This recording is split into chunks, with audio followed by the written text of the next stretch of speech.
Hello guys, আসসালামু আলাইকুম। যারা ইয়োগা স্কিলটি শিখতে চান ভিডিওটি এ টু জেড দেখতে থাকুন। ওকে। হ্যালো গাইস, আসসালামু আলাইকুম। আমার কাছ থেকে অনেকেই আমার ইয়োগা স্কিল জিমটা শিখতে চেয়েছে। তা আমি তোমাদের ইয়োগা স্কিলের টিউটোরিয়ালটা দিব। তোমরা আমার ইয়োগা স্কিলটি দেখবে এবং ইয়োগা স্কিলটা শিখবে। আর খবরদার, তোমরা কখনো এই ইয়োগা স্কিল জিমটা সরাসরি করতে যাবে না। আগে টিউটোরিয়াল দেখবে, তারপরে শিখবে, তারপরে এটা প্র্যাকটিস করবে। তার আগে করতে যাবে না। আমি তোমাদের পরে দেখাচ্ছি। তা ইয়োগা স্কিল করার জন্য আগে তোমাদের কি করতে হবে? আগে একটা সমান জায়গা বেছে নিতে হবে।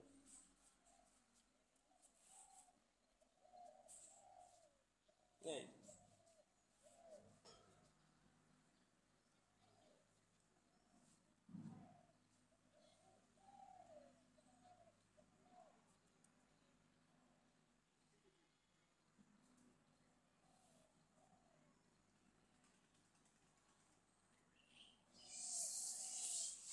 সো গাইস, আমি এখন তোমাদের দেখাবো ইয়োগা স্কিলটি কিভাবে করতে হয়। আর ইয়োগা স্কিলটি করলে তোমাদের কি কি উপকার হবে এটাও আমি এই ভিডিওর মাধ্যমে দেখিয়ে দিব।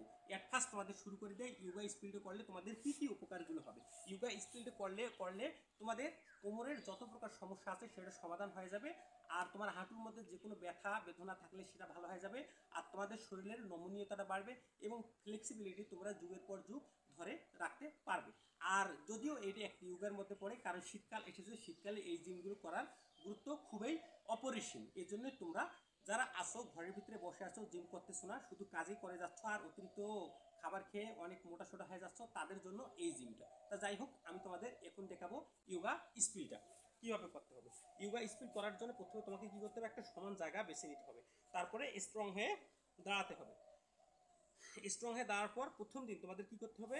পাটা একটু হালকা ফাঁক করতে হবে। এই যে এতটুকু, যতটুকু ফাঁক করা যায় ততটুকু করতে হবে। তারপরে 1 2 3 4 5 6 7 8 9 10 11 12, অর্থাৎ 12 বার আমি উদ্বোস করলাম।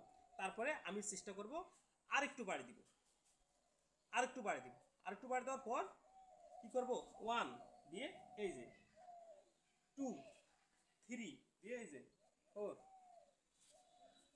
5 6 7 8 9 10 11 12 13 14।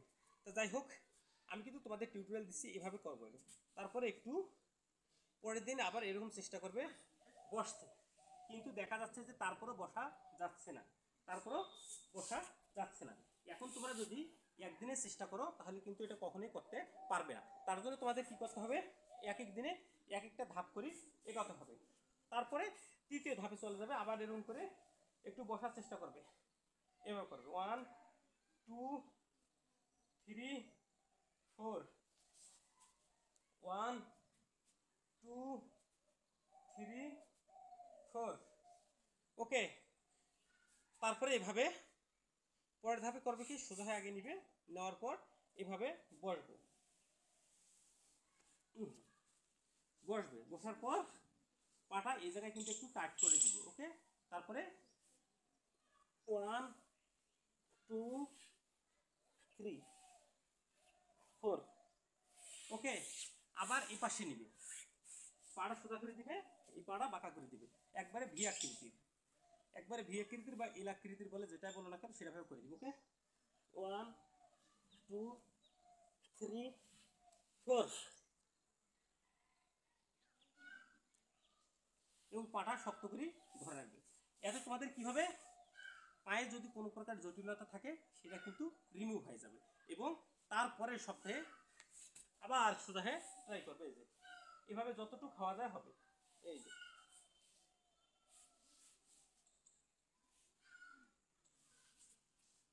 এই যে তারপরে আবার সোজা হয়ে দাঁড়াবে, সোজা হয়ে দাঁড়ার পর এবার ওকে। হুম হুম হুম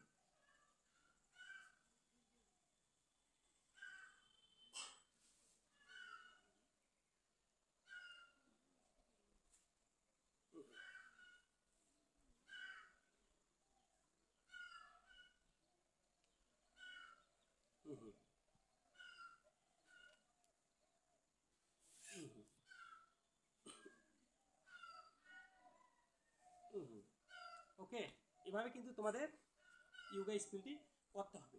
আর সবচেয়ে বড় উপকারিতা হচ্ছে এই ইয়োগা স্পিল করলে কোমরটা তোমাদের একেবারে টান থাকবে, আর তোমাদের এই হাঁটুর রগগুলো বা হাঁটুর পেশিগুলো একবারে শক্তিশালী হয়ে যাবে। ওকে, তো সো গাইস, যারা চ্যানেলটাকে এখনো সাবস্ক্রাইব করে দেয় নাই অবশ্যই সাবস্ক্রাইব করে দেবে, আর নতুন ভিডিওগুলো দেখার জন্য অবশ্যই বেল বাটনটা বাজিয়ে দেবে। সকলকে ধন্যবাদ। আসসালামু আলাইকুম।